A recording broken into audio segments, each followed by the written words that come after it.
చితి మంటల సహగమనం ఒకసారే బలి చేస్తుంది. పతి విడిచిన సతి గమనం ప్రతి నిమిషం రగిలిస్తుంది.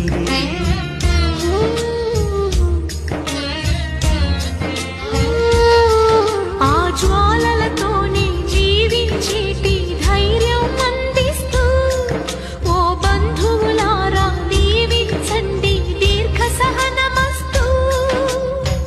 నువ్వు రామా మాంగళ్యమా వివాహపు వేదికలో నిన్ను ముడేసిన నిన్నటి వేళకి విడాకుల వేడుకలో నేడు తెంపడం నేర్పడానికి పందిరి వేసిన ఆకాశానికి